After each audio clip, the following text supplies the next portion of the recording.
आदाब, मुंसिफ टीवी में आपका इस्तकबाल है। मुंसिफ जोहार के साथ मैं हूं मोनी सनवर। देखेंगे तमाम बड़ी खबरें। आगाज करेंगे हेडलाइंस के साथ। दुमका लोकसभा सीट से कैबिनेट मंत्री बसंत सोरेन को बनाया गया है उम्मीदवार। नलिन सोरेन के साथ पहुंचे जामताड़ा, बोले भाजपा में मची है खलबली।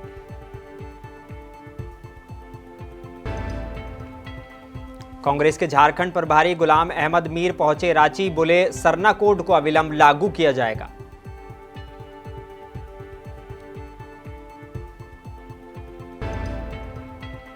झारखंड को बनवाने को लेकर क्रेडिट लेने की मची होड़। अजय आलोक ने बीजेपी को दिया क्रेडिट तो सुप्रियो भट्टाचार्य ने पीएम मोदी पर साधा निशाना।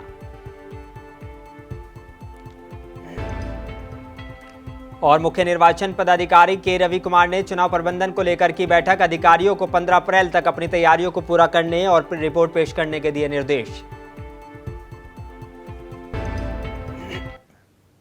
आइए बुलेटिन की शुरुआत करेंगे कुछ अहम और बड़ी खबरों के साथ। जामताड़ा में झारखंड मुक्ति मोर्चा की ओर से दुमका लोकसभा सीट के लिए प्रत्याशी घोषित किए जाने के बाद पहली बार झारखंड के कैबिनेट मंत्री बसंत सोरेन के साथ नलिन सोरेन जामताड़ा पहुंचे। दुमका रोड स्थित पार्टी के जिला कार्यालय में सभी नेताओं ने स्थानीय कार्यकर्ताओं से मुलाकात की और कार्यकर्ताओं को विश्वास दिलाने का काम किया कि वर्तमान केंद्र की भाजपा सरकार ने साजिश करके लोकसभा चुनाव में दुमका सीट जीतने के लिए पूर्व मुख्यमंत्री हेमंत सोरेन को सलाखों के पीछे भेजा है। बसंत सोरेन ने कहा कि झारखंड मुक्ति मोर्चा ने जब से दुमका लोकसभा प्रत्याशी के नाम की घोषणा की है, सभी विपक्षी दलों में खलबली मची हुई है। उन्होंने कहा कि दुमका काफ़ी महत्वपूर्ण सीट है जिस पर झारखंड से लेकर दिल्ली तक की नज़र टिकी हुई है। दुमका झारखंड सीट झारखंड की नाक है और झारखंड मुक्ति मोर्चा इस नाक को कभी कटने नहीं देगी। इस मौके पर दुमका लोकसभा प्रत्याशी नलिन सोरेन ने कहा कि सिर्फ दुमका सीट पर विजय पताका लहरा सके इसलिए केंद्र की भाजपा सरकार ने पूर्व मुख्यमंत्री हेमंत सोरेन को जेल भेजने का काम किया है। उन्हें ये डर सता रहा है कि जब तक हेमंत सोरेन बाहर हैं तब तक वो दुमका लोकसभा सीट नहीं जीत सकते। लेकिन इस मंच से बताना चाहता हूं कि हेमंत सोरेन भले ही आज प्रचार के लिए हमारे बीच नहीं आ पा रहे हैं, लेकिन फिर भी दुमका लोकसभा सीट झामुमो की थी और हमेशा रहेगी। और बसंत सोरेन भी जो है वो पार्टी छोड़ेंगे, जेएमएम छोड़ेंगे। कहाँ तक क्या मामला है सब बताइए। किसने कही है ये बात? निशिकांत दुबे ने बात कहा है सर। ये उनकी सोच है। अब किसी की सोच को तो क्या कहा जाए, ये उनकी व्यक्तिगत राय हो सकती है। सर जितना बड़ा आरोप है सर, इतना बड़ा आरोप, क्योंकि आप उस परिवार से हैं, आपने झामुमो को स्टेबल किया है। आरोप लगाना से आरोप साबित नहीं होता है। वो ये कह दे कि फलना फलना है, फलना छोड़ के जाएगा, फलना आएगा, तो ये उसकी व्यक्तिगत चीजें हो सकती है, व्यक्तिगत सोच हो सकती है, व्यक्तिगत राय हो सकती है और किसी के व्यक्तिगत सोच और राय को बदल नहीं सकते। उसमें किसी की जबरदस्ती तो होती नहीं है।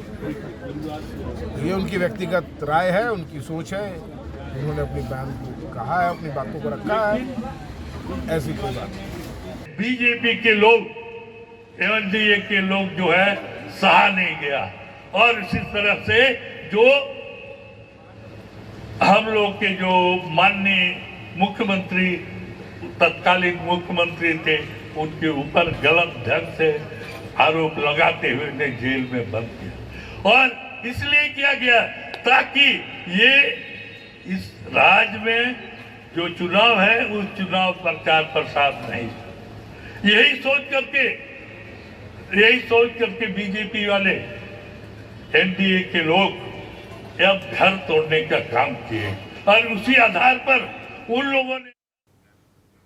रांची में कांग्रेस के महासचिव और झारखंड प्रभारी गुलाम अहमद मीर ने कहा है कि आदिवासियों की आस्था और प्रकृति के प्रति उनका गहरा विश्वास ही झारखंड की असली पहचान है। मीर ने कहा कि कांग्रेस आदिवासियों की पहचान के साथ ही उनकी परंपरा को भी उसी स्वरूप में ढालना चाहती है जहां आदिवासियों की एकजुटता का सीधा फायदा देश को मिलेगा। उन्होंने कहा कि कांग्रेस ने हमेशा ही आदिवासियों के विश्वास का सम्मान किया है और गठबंधन की सरकार कायम होने के बाद सरना कोड को अविलंब लागू किया जाएगा। आज राजधानी के मुड़मा में शक्ति स्थल और बनहोरा में सरना स्थल पर मत्था टेकने के बाद मीर ने कांग्रेस के कार्यकर्ताओं और ग्रामीणों से भी बातचीत की।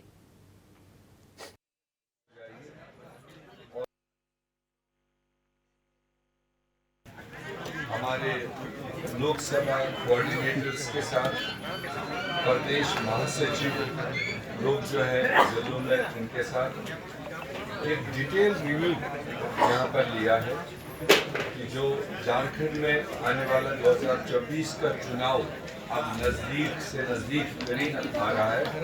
चौथे फेज से झारखंड में लोकसभा चुनाव की प्रक्रिया शुरू हो जाएगी और उसमें यहाँ के 14 सीट इंडिया गठबंधन मिल करके लड़ रहा है। तो उसकी सारी स्ट्रेटजी को लेकर, इलेक्शनरिंग को लेकर, इलेक्शन प्रिपरेशन को लेकर हमने यहाँ बैठक की। मुझे खुशी है कि जो भी हमारे ग्राउंड पर काम करने वाले ये सारे सिपहसालार हैं, पार्टी के जिम्मेदारान हैं, हमारी सारी सीट पर हो चुका है। जो वर्कर्स का व्यू था, जो रैंक एंड फाइल का व्यू था, जो पिछले 1.5 महीने से हम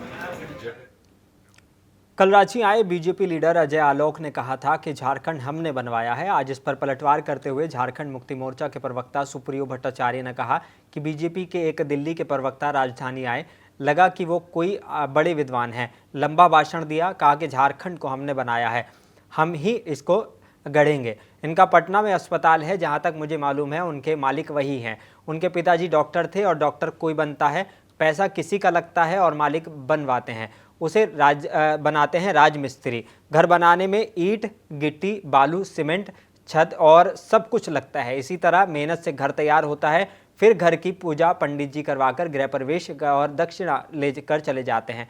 घर उनका नहीं होता है। उन्होंने कहा कि इसी तरह झारखंड राज्य जो है वो झारखंड मुक्ति मोर्चा ने बनवाया है। तो पैसे किसी और का लगता है, बनाने वाला मिस्त्री, राजमिस्त्री, बढ़ई मिस्त्री, इलेक्ट्रिकल मिस्त्री, प्लम्बर, ईटा, बालू, सीमेंट, छड़, गिट्टी, रंग रोगन होता है। उसके बाद पंडित जी आके उसमें गृह प्रवेश करवाते हैं। जो स्वामी होता है या गृह स्वामी होता है उसका, और दक्षिणा लेकर वो चले जाओ। घर पंडित जी का नहीं हो जाता। 4 दशक के संघर्ष में हजारों शहादत के बाद, त्याग के बाद, मुकदमे को झेलने के बाद ये झारखंड बना है, झारखंड मुक्ति मोर्चा। हाँ, अटल बिहारी वाजपेयी की स्वर्गीय तत्कालीन प्रधानमंत्री, उन्होंने पूजा पाठ की। उनके प्रधानमंत्री काल में इस राज्य का गठन हुआ 2000। आज रांची के काके रोड स्थित कार्यकारी अध्यक्ष के आवास पर सभागार में झारखंड प्रदेश के इंडिया गठबंधन की अहम बैठक हुई और उस बैठक में पार्टी के वरिष्ठ नेत्री कल्पना मुर्मू सोरेन, केंद्रीय महासचिव विनोद कुमार पांडे, झारखंड प्रदेश कांग्रेस के झारखंड प्रभारी गुलाम अहमद मीर, कांग्रेस के प्रदेश अध्यक्ष राजेश ठाकुर, भाकपा माले के विनोद कुमार सिंह और आरजेडी के सत्यानंद भोक्ता, पार्टी के केंद्रीय सचिव सुनील श्रीवास्तव शामिल हुए। इस दौरान कई मुद्दों को लेकर बात की गई, खासकर झारखंड में सरना कोड से लेकर और कई मुद्दों पर बात की गई कि चुनाव में इंडिया गठबंधन किन मुद्दों को लेकर उतरने वाला है।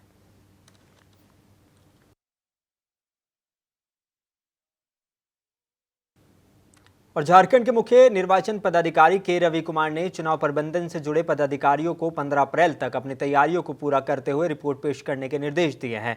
और उन्होंने कहा कि आज धनबाद, बोकारो, गिरिडीह और देवघर में चुनाव संबंधी तैयारियों की उन्होंने समीक्षा की और अधिकारियों के साथ बैठक की। अदर प्रिपरेशन है इलेक्शन का लेकर, उसका संबंध में डिटेल रिव्यू की गई। अभी यहाँ पर वो थोड़ा सा क्राइम कंट्रोल के बारे में भी ज़्यादा चर्चा हुई थी यहाँ पर इलेक्शन का समय में, पीसफुल इलेक्शन कराने के लिए। साथ साथ में यहाँ पर इलीगल लिक्योर का क्या एक्टिविटीज़ चल रही है, कुछ ड्रग्स वगैरह का क्या एक्टिविटी चल रही है, उसका भी पूरा कंट्रोल करके हुए एक पीसफुल इलेक्शन कराने के लिए संबंध में कितना भी आवश्यक कार्रवाई करनी पड़ती है उसके करवाने के बताया गया था उसमें।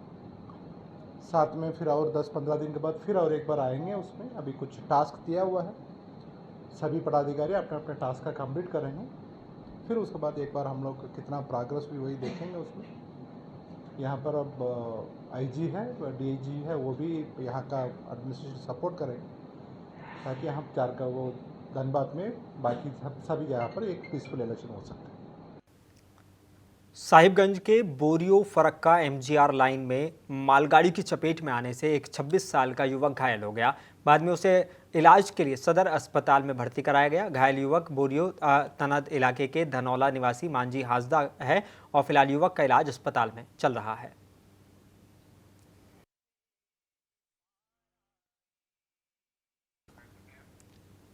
जामताड़ा में 24 साल के ब्राह्मण युवक प्रेम कुमार हत्या मामले में 3 नामजद को गिरफ्तार किया गया है, जिसमें जटाशंकर सिंह, विनोद यादव उर्फ विक्की और छोटू उर्फ बेलू को गिरफ्तार किया गया है। मुख्य हत्या आरोपी स्टेट शीटर गुलाब दास अभी फरार बताया जा रहा है, जबकि गुलाब को पकड़ने के लिए पुलिस की कई टीमें ताबड़तोड़ छापेमारी कर रही हैं। अब बता दें कि सुबह में मिहिजाम, कुर्मीपाड़ा और रामू खुटाल में चाकू से युवक की गोदकर हत्या कर दी गई थी। ये शुक्रवार का मामला है। इसको लेकर स्थानीय लोगों ने और परिजनों ने जमकर हंगामा किया। पोटका प्रखंड की जामदा पंचायत में शौचालय निर्माण के घोटाले के आरोप में कोतवाली पुलिस ने 7 साल के बाद 3 जलसहिया को गिरफ्तार कर जेल भेज दिया है। गिरफ्तार जलसहिया में उलान साई की अंजना दास, जामदा की काजल मंडल और खांड देवली की बसंती मुंडा शामिल हैं। जानकारी के मुताबिक साल 2018 में जामदा पंचायत में स्वच्छ भारत मिशन के तहत शौचालयों के निर्माण के लिए लगभग 49 लाख रुपए की राशि उपलब्ध कराई गई थी। इसमें लगभग 22 लाख रुपए खर्च किए गए। बाकी का हिसाब पंचायत द्वारा नहीं दिया गया था और पैसे का गबन कर लिया गया था, जिसमें जामदा पंचायत के मुखिया सुशील सरदार पहले ही जेल जा चुके थे। और रामगढ़ में विश्व स्वास्थ्य दिवस के मौके पर Jharkhand medical laboratory technologist association ने ब्लड डोनेशन कैंप का आयोजन किया। मौके पर उपस्थित डॉक्टर ने पहली बार रक्तदान करने वाली महिलाओं को रक्तदान से होने वाले फायदे के बारे में जागरूक किया।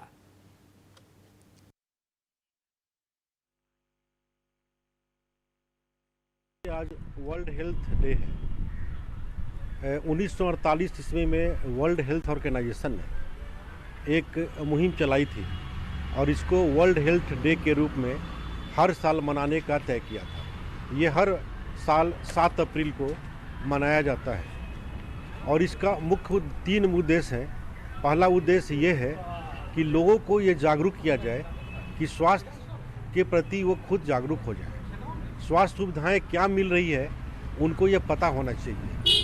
दूसरा उद्देश्य ये है कि समाज के, गांव के प्रत्येक अंतिम व्यक्ति तक स्वास्थ्य सुविधा मुहैया कराई जाए। और तीसरा है कि पूरे साल भर में स्वास्थ्य के क्षेत्र में जिन्होंने आगे चल के बहुत अच्छा काम किया है उनको याद किया जाए। ये 3 मुख्य उद्देश्य है। आज के दिन में रामगढ़ के पुराने सदर अस्पताल में जमाल्टा यानी Jharkhand medical laboratory technician association द्वारा ब्लड डोनेशन कैंप रखा गया। ये इनका बहुत बढ़िया प्रयास है। और आज स्वच्छता दिवस है, उसके लिए मैं ब्लड डोनेट की हूँ, फर्स्ट टाइम डोनेट की हूँ। और हम सारी लड़कियों को बोल रहे हैं कि आप लोग भी ब्लड डोनेट करें कि हम लोग का भी जीवन स्वस्थ रहे और जिनका खराब है उनका भी स्वस्थ हो। हम लोग के ब्लड डोनेट किए हैं, जो दे मिलेगा उससे। ब्लड डोनेट करने से हार्ट वर्ड का जो शिकायत वो सब नहीं होगा। कोडरमा के किसानों के लिए टपक सिंचाई योजना काफ़ी फायदेमंद साबित हो रही है। इसके माध्यम से कम पानी में ज़्यादा से ज़्यादा खेतों में पटवन की विधि काफ़ी उपयोगी साबित हो रही है। और बता दें कि चंदवारा प्रखंड के सरदारोडी के एक किसान ने बताया कि उनका पूरा परिवार टपक सिंचाई योजना के जरिए अपने खेतों में पटवन कर रहा है। दूसरे जगह से मिट्टी पापा सब शिफ्ट किए, जो कि लगभग हजारों ट्रैक्टर मिट्टी लाए गए और उसमें से बहुत ज़्यादा यहाँ पे खर्च हुआ। उसके बाद हम लोग यहाँ सिंचाई के लिए कूप मनरेगा के द्वारा लिया गया, जो कि 20 फीट का है और उसी कूप से में हम लोग का यहाँ 4 एकड़ ज़मीन पाया जाता है और सारा इसमें मेरा टपक सिंचाई की ओर लगाया गया है और एक ही कूप से मेरा 4 एकड़ ज़मीन पड़ जाता है। इससे क्या है कि मेरा पानी का बहुत कम मात्रा में फसल तैयार हो जाता है और उतना मेहनत भी नहीं करना पड़ता जो कि होता है। पहले पूर्वज लोग गंडारी या कैरियर की वजह से पटाया जाता था, तो उसमें बहुत ज़्यादा पानी का वेस्टेज होता था। जब तक वो कियारी भरता। सिमडेगा जिले में लाइसेंसधारी हथियार रखने वाले को लोकसभा चुनाव के मद्देनजर हथियार जमा करने का आदेश दिया गया है। एसपी सिमडेगा ने बताया कि जिले में कुल 254 लाइसेंसधारियों के पास हथियार हैं, जिसमें 13 लोगों के लाइसेंस रद्द कर दिए गए हैं, 2 लोगों के हथियार जब्त कर लिए गए हैं। एसपी ने बताया कि 167 लाइसेंस धारक लोकसभा चुनाव के मद्देनजर अपना हथियार प्रशासन के पास जमा करवा चुके हैं। अभी तक 73 लोगों के हथियार जमा नहीं किए गए हैं। एसपी ने बताया कि लोकसभा चुनाव के मद्देनजर लाइसेंसी हथियार के लिए स्क्रीनिंग कमेटी बनाई गई है, जो इन 73 लोगों के हथियार जमा करवाने या आवेदन को लेकर हथियार धारक के पास छोड़ने का विचार करेगी। उन्होंने कहा कि आचार संहिता के मद्देनजर जिन धारक के पास अनुमति के बाद हथियार रहेंगे वे भी हथियार का प्रदर्शन नहीं कर सकते हैं। बिना अनुमति जो हथियार जमा नहीं करेंगे उन पर कार्रवाई की जाएगी। देखिए, आचार संहिता के लागू होने के उपरांत जो ईसीआई का निर्देश है उसके अनुसार हम लोग लाइसेंस जितने भी वेपन है और जितने भी लाइसेंस होल्डर हैं सभी का हम लोगों ने वेरिफिकेशन, फिजिकल वेरिफिकेशन किया हुआ है और उसमें जो भी डिपोजिशन की कार्रवाई है या उनको अलाउ करने की कार्रवाई उस पर जो डिस्ट्रिक्ट स्क्रीनिंग कमेटी है वो काम कर रही है। जो वर्तमान स्थिति है, कुल 254 लाइसेंसधारी जो है वो इस ज़िले में हैं, जो हमारा रिकॉर्ड है उसके हिसाब से, जिसमें 167 लोगों के हथियार जो है वो अभी तक जब्त हम लोगों ने या उसको जमा किए गए हैं। 2 हथियार जो हैं वो जब्त किए गए हैं और 13 का जो लाइसेंस जो है वो कैंसिल किया जा चुका है। बाकी अभी 73 ऐसे मामले हैं जिसमें कि हम लोग उनका सत्यापन करने के उपरांत उनको नोटिस भी दिए हैं और उसके उपरांत उनके आवेदन प्राप्त होने के पश्चात हम लोग उस पर डिस्ट्रिक्ट स्क्रीनिंग कमेटी यह निर्णय लेगी कि क्या उनके पास हथियार रहना चाहिए अथवा नहीं रहना चाहिए। तो अविलंब हम लोग इस पर कार्रवाई कर रहे हैं और जल्द ही हम लोग सभी हथियार का वेरिफिकेशन होने के उपरांत जब्ती की कार्रवाई। रामगढ़ के चुटुपालू घाटी में एक ट्रक के ब्रेक फेल हो जाने से सड़क दुर्घटना हो गई, जिसमें एक मोटरसाइकिल सवार की मौत हो गई है, जबकि कई गंभीर रूप से घायल हो गए हैं। घायल व्यक्ति का अस्पताल में इलाज चल रहा है। जिले की पुलिस अधीक्षक ने बताया कि ट्रक रांची की ओर से आ रहा था।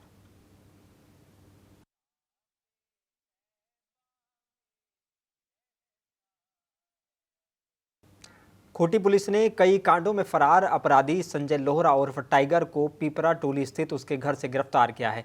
डीएसपी ने बताया कि इस अपराधी के खिलाफ खूंटी थाना में 3 और तोरपा थाना में डकैती, लूट, आर्म्स एक्ट के तहत 1 मामला दर्ज है।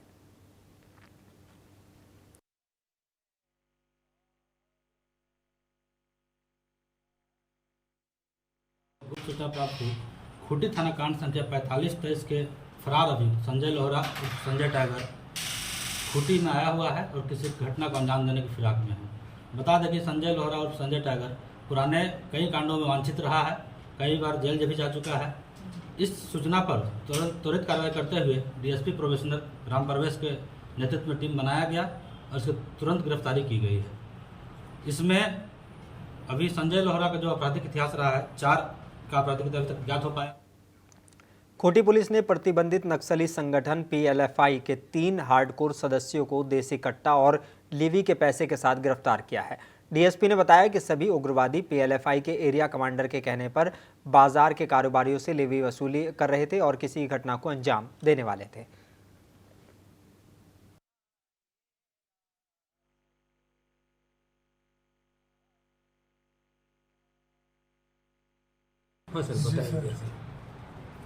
पुलिस अधीक्षक महोदय खूंटी को गुप्त सूचना प्राप्त हुई कि गुल्लू बाजार में पीएलएफआई के कुछ लोग दहशत फैलाने के लिए आए हुए हैं, जिनके पास हथियार भी है और पर्चा वगैरह भी है। इस सूचना पर त्वरित कार्रवाई करते हुए मेरे नेतृत्व में अनुमंडल पुलिस पदाधिकारी खूंटी के नेतृत्व में एक टीम बनाया गया, जिसमें थाना प्रभारी मुरहू थाना के ही एसआई मणिदीप, विनोद कुमार और इंस्पेक्टर मुरहू किशुन दास के नेतृत्व में टीम बनाया गया और इस टीम द्वारा त्वरित कार्रवाई करते हुए गुल्लू बाजार में छापेमारी करते हुए 3 व्यक्तियों को पकड़ा गया, जिनका नाम पता पूछने पर इन लोगों ने अपना नाम शंकर गोप, अजीत स्वासी और सुनील नायक बताया। जमशेदपुर के मानगो स्थित डिमना रोड में परमजीत सिंह गिरोह के अपराधी गुड्डू पांडे के घर 2 पक्ष में हुई गोलीबारी घटना मामले में जमशेदपुर पुलिस ने दोनों पक्षों के 6 अपराधियों को गिरफ्तार किया है। सिटी एसपी ने बताया कि 3 पिस्टल, 7 कारतूस और 15 खोखे भी बरामद किए गए हैं।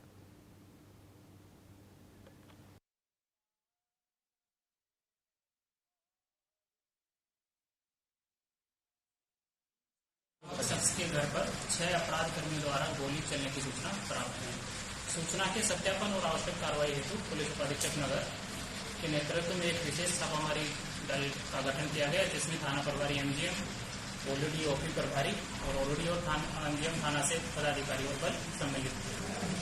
गठित छापामारी दल द्वारा त्वरित कार्रवाई करते हुए मानवीय आसूचना, तकनीकी साक्ष्य और सीसीटीवी फुटेज तो इस कांड में जब्त भी हुआ है। के अवलोकन के आधार पर कांड का 24 घंटे के अंदर उद्भेदन किया गया और इसी क्रम में यह तथ्य भी प्रकाश में आया कि जो गोली चलाने की घटना थी दोनों पक्षों के द्वारा की गई थी और इस घटना में। और आखिर में एक बार फिर नजर डालेंगे हेडलाइंस पर। दुमका लोकसभा सीट के लिए कैबिनेट मंत्री बसंत सोरेन को बनाया गया है उम्मीदवार। नलिन सोरेन के साथ पहुंचे जामताड़ा, बोले भाजपा में मची है खलबली।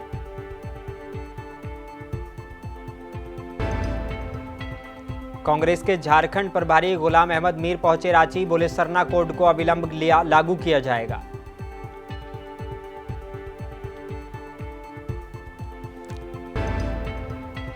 झारखंड बनवाने को लेकर क्रेडिट लेने की मची होड़। अजय आलोक ने बीजेपी को दिया क्रेडिट तो सुप्रियो भट्टाचार्य ने पीएम मोदी पर साधा निशाना।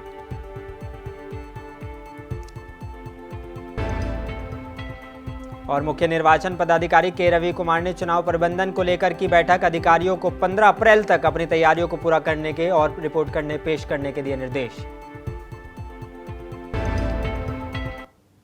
बुलेटिन में बस इतना ही। अपने मेजबान मोनिस अनवर को दीजिए इजाजत। आप बने रहिए मुंसिफ टीवी के साथ।